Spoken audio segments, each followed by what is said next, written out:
말씀을 나누도록 하겠습니다. 우리가 이 사순절을 맞이하면서 이 에레미야 애가를 통해서 네 가지 단어를 한번 생각을 해보려고 합니다.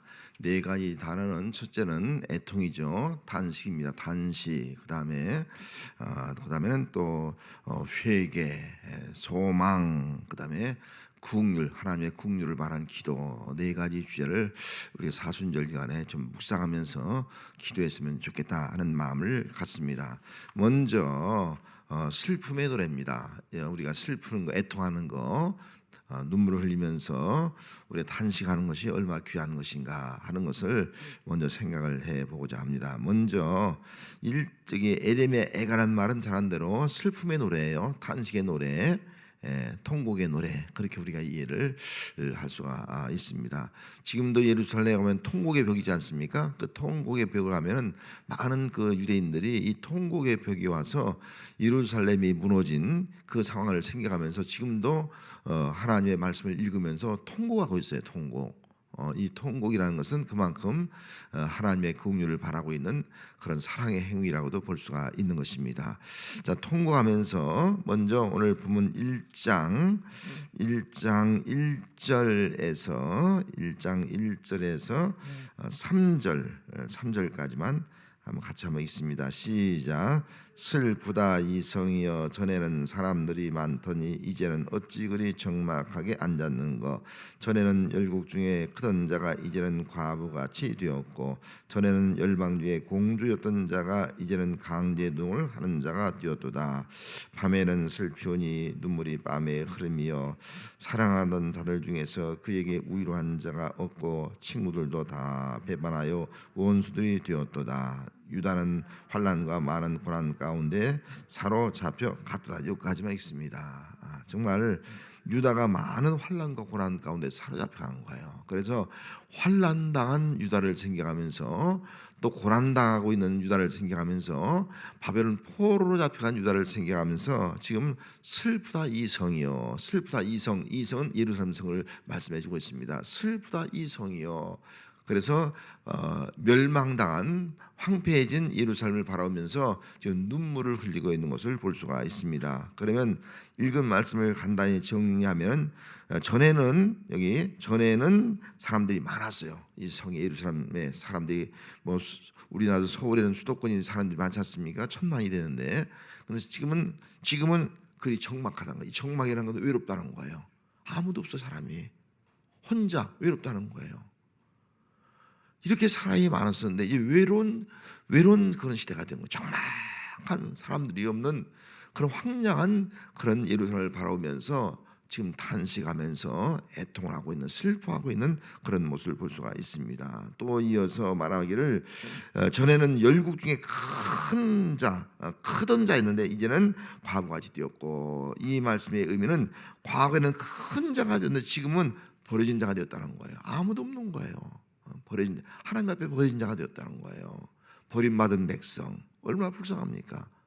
그래서 이 버림받은 하나님의 선택된 백성인데 우리가 하나님 앞에 버림받은 백성이 되었다. 버림받고 바벨론 포로 잡혀갔다. 이걸 생각할 때 얼마나 그 마음이 아픈지, 그 버림받은 백성들을 바라볼 때 눈물을 흘리지 아니할 수가 없었다 하는 것입니다. 또 한 가지는 전에는 열방중에 공주였어요. 여러분, 공주는 얼마나 이쁩니까? 얼마나 화려하게 장식합니까? 얼마나 귀합니까? 이렇게 공주였는데 지금 뭐라고요? 강제 노동한 자가 되었어요. 공주의 모습은 다 사라지고요, 끌려가서 강제 노동 노예가 돼서 이스라엘 백성들이 애굽에서 강제 노동을 하듯이 말이죠. 무거운 짐을 지고 강제 노동을 당하는, 예쁜 것이 어디 있어요? 화장이 어디 있습니까? 다 찢기고 상한 몸 가지고 지신 몸 가지고 살아가는 그런 백성이 되었으니 어찌 이 백성을 바라보면서 눈물을 흘리지 않을 수 있겠습니까? 그래서 그가 눈물을 흘린대요. 자, 눈물을 흘릴 때 2절 말씀에 보면 뭐라고, 어떻게 눈물 흘렸어요? 밤에는 슬피오니 눈물이 밤에 흐름이요. 눈물이 마를 날이 없는 거예요. 밤에 눈물이 계속 흘러나오는 거예요. 그 눈물을 주체할 수 없을 정도로 그가 좀 눈물을 흘리고 있는 것을 볼 수가 있습니다. 그 눈물이 또 좀 더 나가서 보면은 그 눈물이 16절 말씀에 가서 보면은 16절로 좀 넘어가서 보면은 자 16절 1장 16절 있습니다. 이로 말미암아 내가 오니 내 눈에 눈물이 물같이 흘러내리며 내 눈에 눈이 어떻게 흘른다고요? 물같이만 흘러. 주체할 수 없어요. 막 계속 흘러내리는 거예요. 물같이 흘러내리는 거예요. 그렇게 지금 슬퍼하고 있는 자기 동족을 바라보면서 또 예루살렘을 바라보면서 눈물을 흘리고 있는 그 모습을 볼 수가 있습니다. 눈물이 얼마나 참 흘러내린지 눈물을 주체할 수가 없는 거예요. 주체할 수 없는 거예요. 그러면서 나를 위로하여 내 생명을 회복할 자가 없는 거예요. 회복시킬 자가 없는 거예요. 원수들이 이긴 거예요. 우리 원수에게 패배한 거예요. 우리 자녀들이 외롭게 버려져서 살아가고 있는 거예요. 이걸 생각하니까 눈물을 흘리지 않을 수 없는 겁니다. 애통하면서 정말 끊이지 않는 밤새도록 정말 눈물을 흘릴 수밖에 없는 그런 슬픔의 모습을 찾아볼 수가 있습니다. 한 군데 더 찾아본다고 하면은 2장 11절로 가서 보면은 2장 11절 자 11절 말씀 2장 11절 있습니다. 내 눈이 눈물에 상하며 내 창자가 끊어지며 내 간이 땅에 쏟아졌으니 이는 내 딸 내 백성이 패망하여 어린 자녀와 젖 먹이는 아이들이 처음 길거리에서 기절함이로다. 뭐 이 삶의 현장을 바라보면요 눈물을 흘리지 않을 수 없는 거예요. 그 눈물이 내 눈을 상하게 너무 많이 울어서 눈물이 상하는 거예요. 눈이 상하는 거예요. 너무너무 울어서 창자 끊어질 정도로 말이죠. 창자 끊어질 정도로 막 그렇게 눈물 흘리는 거예요. 여러분 막 너무 심하게 울면 창자가 막 끊어질 정도가 되지 않겠습니까? 간이 막 쏟아나올 정도로 말이죠. 그렇게 진액을 짜는 막 혼절할 수밖에 없는 그런 눈물을 흘리고 있는 것을 볼 수가 있습니다. 지난번 상담했을 때 어떤 한 사람이 보니까요, 그 화장하고 이제 자기 부모님인지 한 집에 제가 되어 나오잖아요. 나오는 것을 보고 거기서 졸도하더라고요. 막 울더니 쓰러지는 모습을 봤어요. 아마 그렇게 애통하는 모습이 그런 모습이 아닐까. 내 마음속에 이 간이 땅에 쏟아져 창자가 끊어질 정도로 그리고 혼절되는 거예요. 그런 슬퍼하는 그런 모습을 보았습니다. 아마 지금 에레미야의 슬픔이 이런 슬픔이에요. 자기의 동족들이 포로 잡혀가고 심지어는 이스라엘 백성이 패망해서 여기 보니까 어린 자녀 젖 먹인 아이들이 성읍 길거리에서 기절합니다. 먹을 것이 없어서 굶주리다가 기절해 버리는 거예요. 그런 현장을 보는 때 어떻게 애통하지 않을 수 있겠습니까? 어떻게 정말 내 속에 있는 창자가 끊어지고 간이 터져나올 정도로 맞죠. 그렇게 눈물을 흘리지 않을 수 있겠냐. 그런 애통하는 모습을 볼 수 있습니다. 나라를 보면서 애통하는 거예요. 멸망당한 모습을 보면서 황폐해지는 모습을 보면서 눈물을 흘리는 거예요. 저는 이 사순절 기간을 보면서 우리가 좀 눈물을 회복했으면 좋겠다 그런 마음을 갖습니다. 저도 눈물이 잘 안 나거든요. 잘 울지 못해요. 그러나 이 사순절 기간을 바라보면서 이 시대를 바라보면서 점점 강폐해지고 정말 멸망을 향해서 가는 시대를 바라보면서 점점 정말 타락해져가는 그런 시대를 바라보면서 죽어가는 영혼들을 바라보면서 이 에레미야처럼 정말 슬퍼하면서 정말 하나님 앞에 기도할 수 있는 모습이 있다고 하면은 그것이 바로 진정한 우리 그리스도의 모습이 아닐까.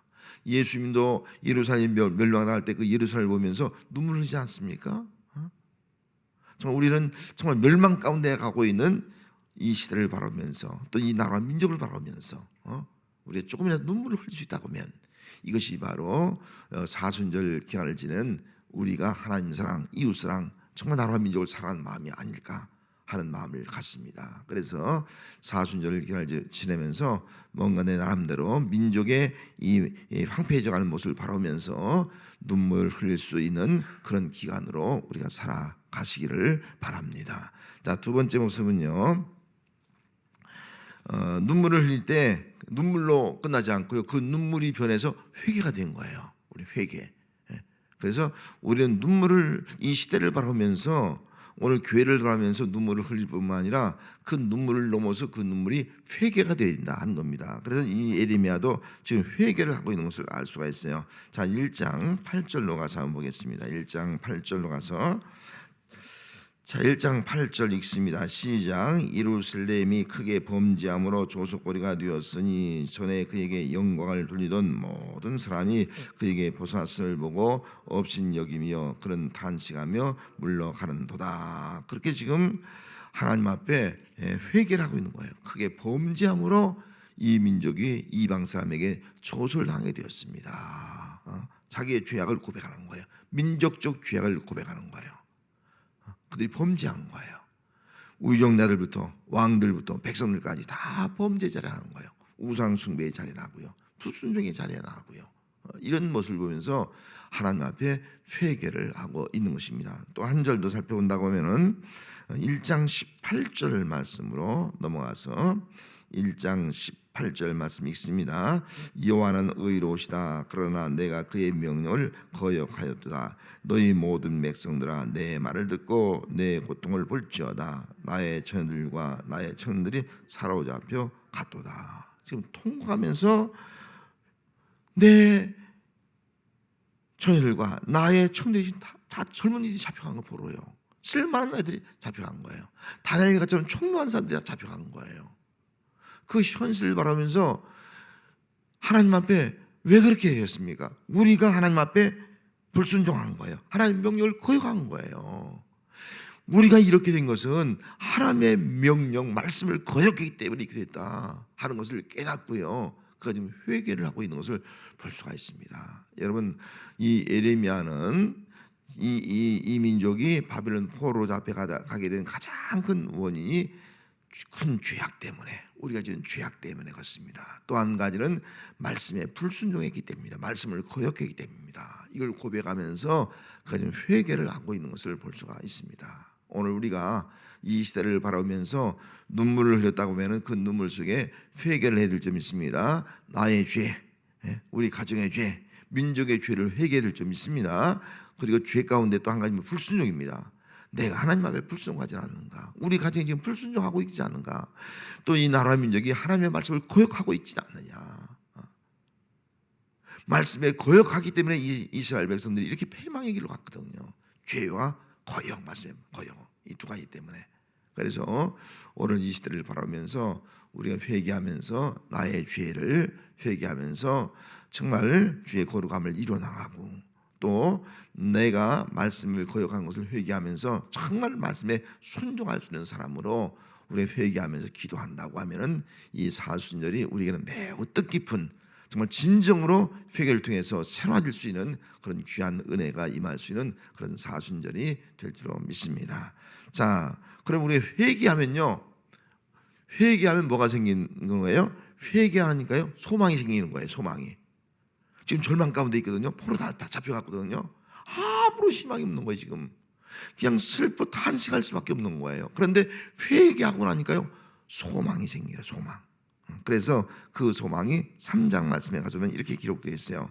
자, 3장 21절, 3장 21절.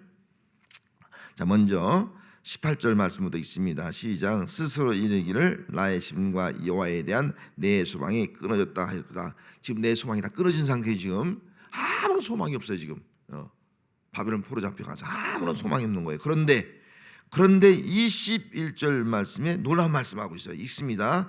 이것을 내가 내 마음에 다듬어 두었으니 그것이 오히려 나의 소망이 되었사오면, 그것이 나의 소망이 되었사오면, 그렇게 말씀했습니다. 그러면 이 절망 가운데서, 아무런 희망이 없는 가운데서 소망이 생기는 거예요. 기도하다 보면, 회개하다 보니까. 회개는 누가 앞에 하는 거예요? 하나님 앞에 회개잖아요. 하나님 앞에 회개하다 보니까 하나님이 어떤 분인가를 깨닫게 되는 거예요. 자, 하나님이 어떤 분이에요? 그 다음 절 22절 시작. 여호와의 인자와 긍휼이 무궁하심으로 우리가 진멸되지 아니함이다. 이것이 다가오는 거예요. 회개하니까 우리는 소망이 없는데 하나님 어떤 분이에요? 하나님은 우리에게 소망을 주는 분이에요. 왜 소망을 줘요? 하나님은 우리의 멸망은 끝난 것이 아니라 하나님의 인자와 긍휼이 무궁하신 분이에요. 무궁한. 이걸 생각하니까요 소망이 생기는 거예요. 여러분, 하나님은 인자와 긍휼이 무궁하신 하나님으로 믿습니다. 무궁하신 하나님이라는 거예요. 그래서 소망이 생기는 거예요. 이것을 생각하면 이것을 내 마음속에 담아두더니 오히려 나의 소망이 된다. 이것이 뭐예요? 하나님의 긍휼과 인자와 긍휼을 내 속에 담아두니까요 회개하면서 소망이 생기더라는 거예요. 여러분, 하나님은 우리의 소망입니다. 하나님의 인자와 긍휼을 생각하면요 소망이 생기게 있다는 거예요. 자, 그러면 여기 인자와 긍휼이란 그 의미가 어떤 단어입니까? 여기 인자와 긍휼, 여기 인자란 말은요 헤세드는 말이군요. 헤세드 말은 제가 몇 번 말씀을 드렸는데 이건 언약적 사랑이에요. 언약, 약속한 거예요. 약속은 변하지 않는 거예요. 그래서 하나님이 약속하면요 약속한 백성 끝까지 사랑한다는 거예요. 변치 않는다는 거예요. 이게 헤세드예요. 이것이 바로 여기 인자란 말이에요. 인자. 하나님은 이스라엘 백성들이 지금 큰 죄를 짓고요 또 말씀을 어겨서 바벨론 포로 잡혀갔어요. 그래도 하나님의 사랑은 어떻다? 변한다? 안 변한다? 변하지 않는다는 거예요. 이게 하나님의 사랑이에요. 하나님은 우리를 사랑하지 않아? 나를 왜 버렸어? 왜 우리가 바벨론 포로 잡혀가? 왜 예루살렘이 이렇게 완전히 황폐해졌어? 하나님은 우리를 사랑하지 않아? 아니라는 거예요. 하나님은 변함없이 여전히 사랑한다. 여전히 사랑한다. 여러분, 우리가 좋을 때만 사랑하는 것이 아니라 내가 가장 힘들 때 세상적으로 말하면 굉장히 황폐해진 인생이 되었을 때도 하나님이 여전히 뭐라고요? 우리를 사랑하는 줄 믿습니다. 그 사랑을 믿으면요 소망이 생기는 거예요. 소망이. 그 사랑을 믿으니까. 또 한 가지는요 뭐라고 말씀했습니까? 긍휼이 무궁하대.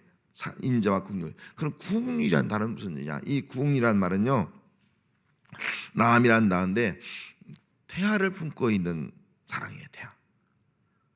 우리 그 여성분들이 태아 속에 아기를 품고 있으면 어떻게 해요? 그 아기는 끔찍하게 사랑하는 거예요. 끔찍하게. 이 태아를 엄마는 온 힘을 다해서 그 아기를 보호하고 아기를 키우는 것에 속에서 끔찍하게 사랑하는 생명. 이게 신혼부부의 모습이 아니겠습니까? 하나님은 그렇게 생각하는 거예요. 우리를 정말 우리 태아는 아무것도 못하잖아요. 태아가 할 수 있는 것이 어디 있겠습니까? 전적으로 사랑, 전적으로 모든 것을 아끼지 않고 사랑하는 사랑이에요. 이것이 바로 람이야.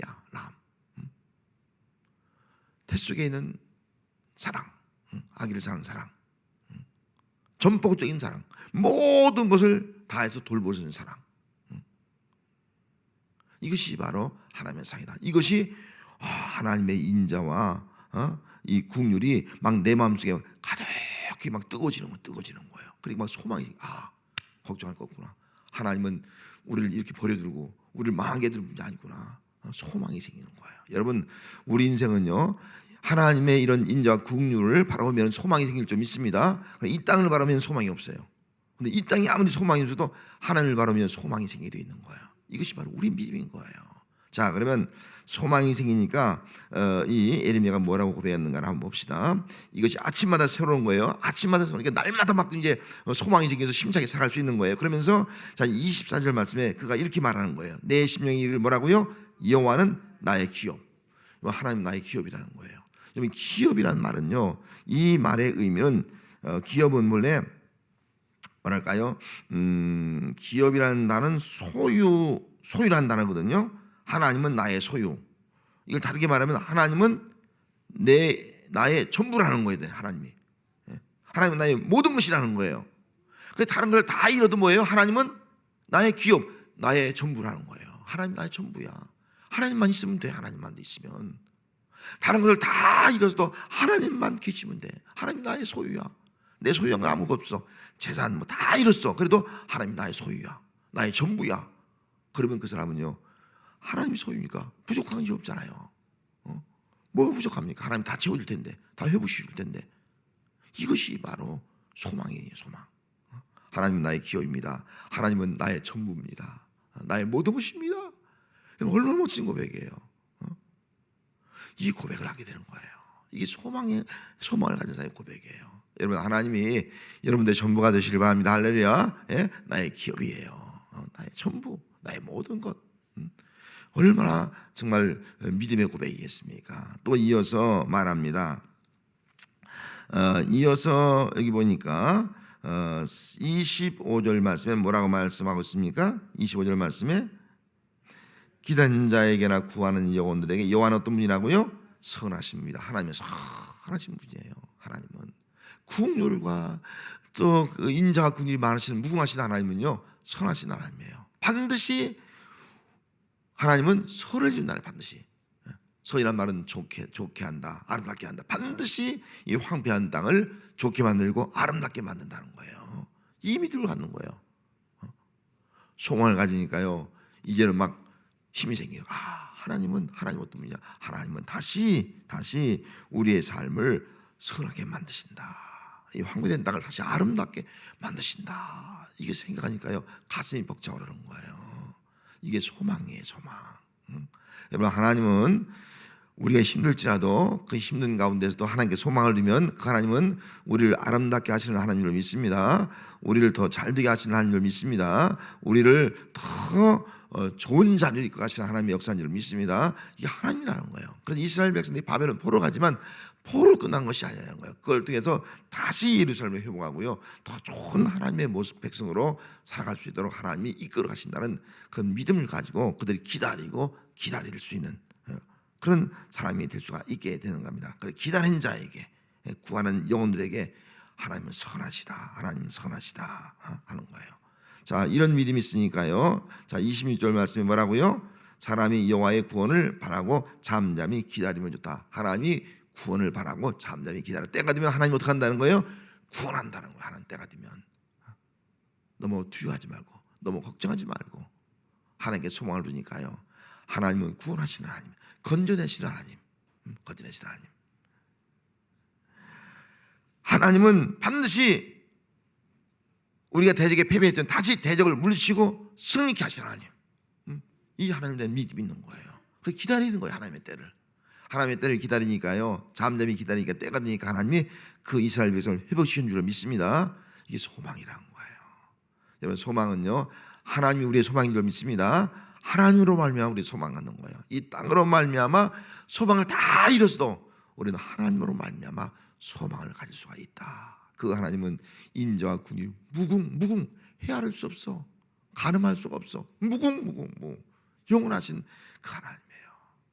그 하나님이 우리의 기업이 될 줄 믿습니다. 나의 모든 것이 되어질 줄 믿습니다. 그분은 정말 좋으신 분, 아름답게 하신 분을 믿습니다. 그분은 반드시 우리를 건져주시고 승리케 하시는 하나님인 줄 믿습니다. 이 믿음이 바로 우리의 소망이 되어야 하는 겁니다. 그래서 사순절 기간 동안 여러분들 땅의 것 때문에 혹시 힘들어하고 실망할 수도 있잖아요. 그런데 하나님을 바라보면서 이런 소망을 갖는 은혜가 함께하는 사순절 기간이 되시기를 주의 이름으로 축복합니다. 할렐루야. 그다음 마지막으로는요. 이렇게 소망이 생기니까요. 이제 기도하고 싶어지는 거예요. 기도. 이제 막 기도가 나와. 그래서 기도하는 내용이 이제는 여기 3장 21절 다시 한번 읽으면 여호와는 뭐라고요? 인자와 긍휼이 무가신 하나님이니까 우리가 어떻게 된다고요? 영원히 진멸되지 않습니다. 이런 생각이 생기니까 이제 하나님께 기도하는 거예요. 우리 망하지 않아. 우리 영원히 진멸되지 않아. 이런 믿음이 생기니까 기도하는데 기도하는 것을 한번 보세요. 자, 5장으로 넘어가서 한번 기도하는 내용을 간략하게 보겠습니다. 5장 1절로 넘어가서 한번 자 5장 1절 있습니다. 시작. 여호와여 우리가 당한 것을 기억하시고 우리가 받는 치욕을 살펴보옵소서. 하나님께 기도하는 거, 하나님 기억 좀 해주시고 살펴주세요. 우리가 당하는 걸 기억해 주시고요. 우리가 받는 이 치욕, 이 수치, 부끄러움 하나님 살펴주세요. 그렇게 지금 기도를 하고 있는 겁니다. 이 기억한다는 말은요, 하나님이 적극적으로 참여하는 거예요. 그냥 생각만 한 것이 아니라 적극적으로 이 땅에 오셔서 참여해서 우리를 건져달라고 하는 그런 의미를 담고 있는 겁니다. 하나님 우리를 좀 기억해 달라고, 이 자리에서 건져달라는 거죠. 보내달라는 거죠. 그런 강력한 어떤 마음을 가지고 우리를 기억해 달라. 하나님은 기억하시는 분들로 믿습니다. 우리의 기도의 제목 하나하나 다 기억한 줄 믿습니다. 기억하고 그 건져주는 거예요. 응답해 주는 거예요. 그리고 살펴주옵소서. 이 살펴준다는 말도 마찬가지예요. 계속 눈동자처럼 살펴보는 거예요. 계속 주시하면서 살펴보는 거예요. 어떤 관심과 호감을 가지고 살펴보는 거예요. 그냥 무관심하게 쳐다보는 게 아니라 기쁜 관심을 가지고 살펴보는 거예요. 여러분, 하나님은 우리를 살펴보시라는 줄 믿습니다. 우리의 모든 것들 다 기억하시고요, 우리를 살펴보는 거예요. 그래서 기도할 때 하나님, 솔직히 우리는 고백해야 돼. 하나님, 내가 이런 형편에 있습니다. 내가 이런 어려움을 당하고 있습니다. 내가 이런 힘든 가운데 있습니다. 이런 고통 중에 있습니다. 이런 절망 중에 있습니다. 왜? 하나님 다 살펴보는 분이에요.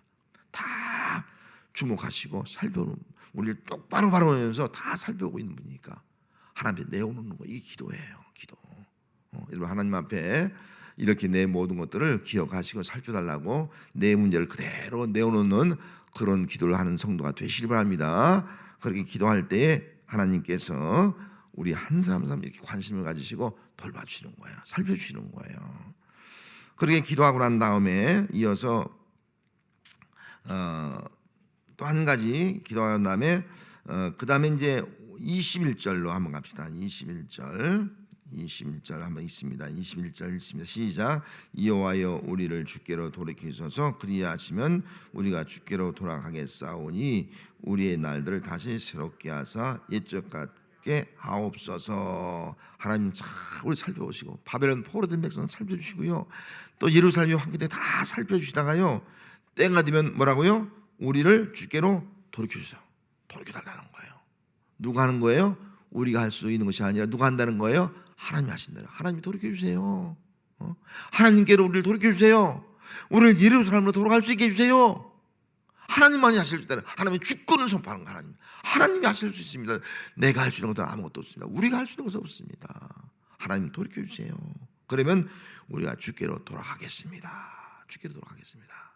하나님은 주권적인 하나님이시고, 하나님이 돌이키면 우리는 주께로 돌아가고, 하나님이 돌이키면 예루살렘으로 돌아가고, 하나님이 돌이키면 모든 것이 그대로 회복되는 역사가 임하게 될 줄 믿습니다.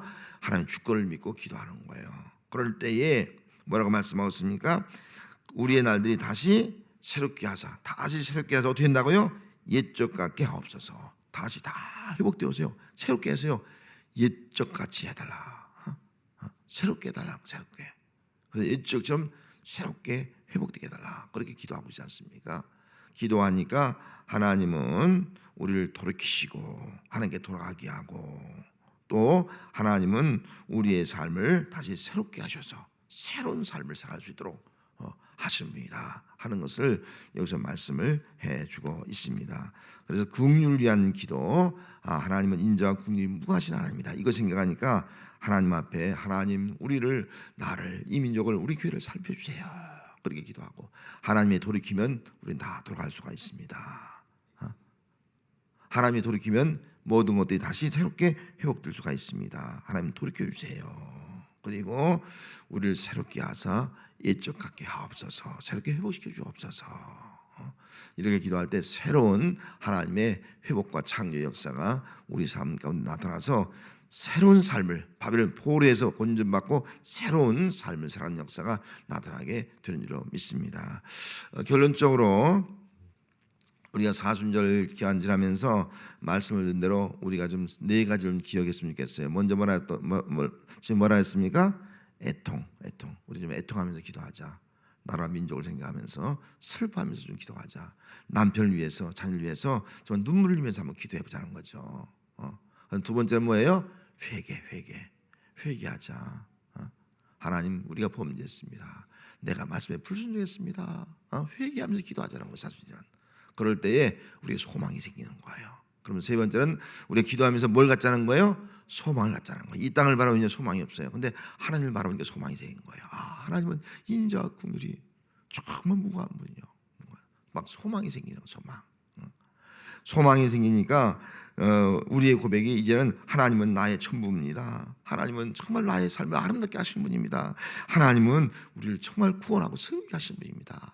이런 고백을 하게 되는 거예요. 이런 고백이 나오니까 마지막은 우리가 기도할 때 바로 이런 기도를 하게 되는 겁니다. 하나님의 그 인자와 긍휼을 의지해서 하나님, 우리의 형편을 다 하나님 아시오니 다 살펴주시고요, 하나님의 주권을 믿습니다. 하나님의 때에 우리를 돌이켜 주세요. 그리고 우리를 새롭게 해주세요. 우리의 인생이 새로워지고 가정이 새로워지고 교회가 새로워지고